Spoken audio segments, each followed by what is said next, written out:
Fortnite OG is back, and I remember back when I would play in 2017, I did not think that it would be brought back in 2024, with everything still feeling like it did back all those years ago, even though the movement is increasingly different. But Fortnite OG in 2024 could not get more amazing than this. But was it a mistake to bring it back? Back in 2017, Fortnite took the world by storm with this map, gaining massive audiences and building up a lively community who fell in love with the game. Everything was perfect: the map, the gameplay mechanics, and the ambience.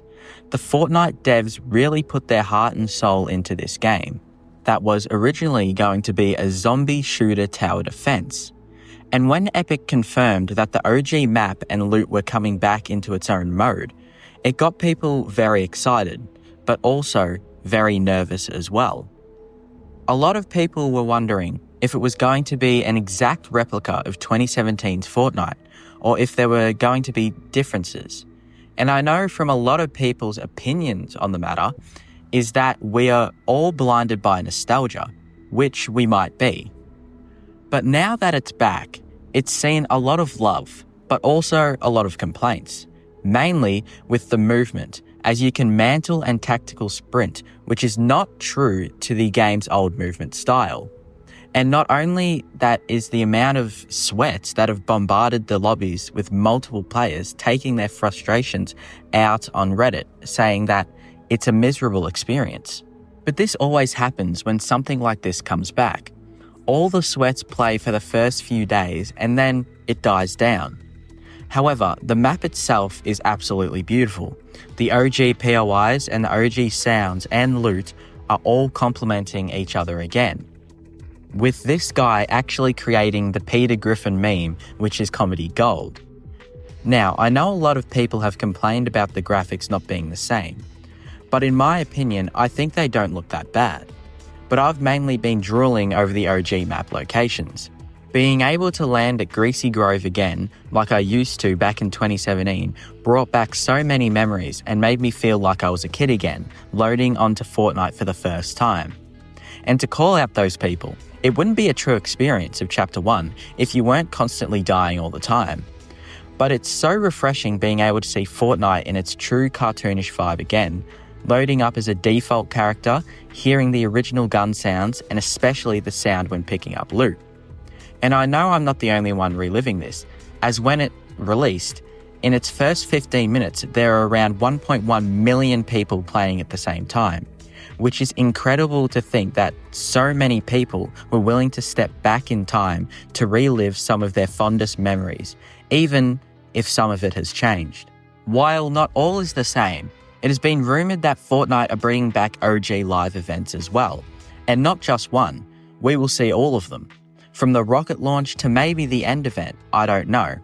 But this is just crazy to think that the Fortnite devs are really making sure players feel like they're playing the original Chapter 1. And I know from myself as well, seeing Kevin the Cube again may actually be the best thing that has happened in 2024.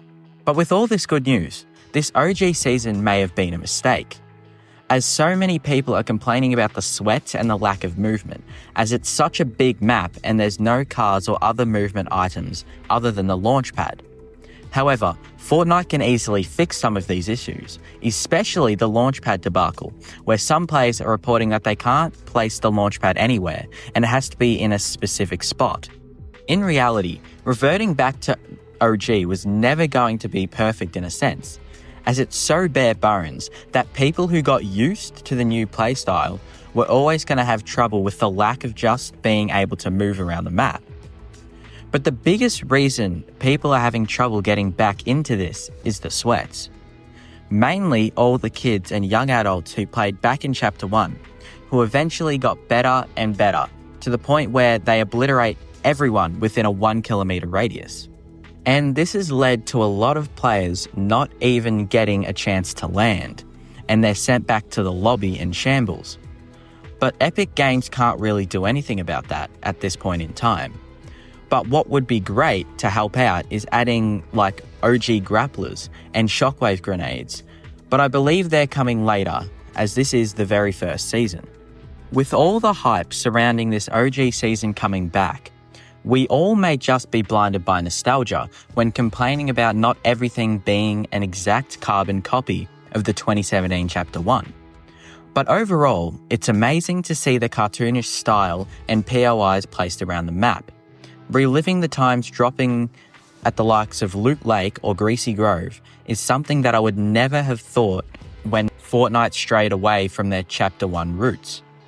With Chapter 1 coming back, it's been hit with a lot of hate as well, mainly with the sweats returning and the lack of movement.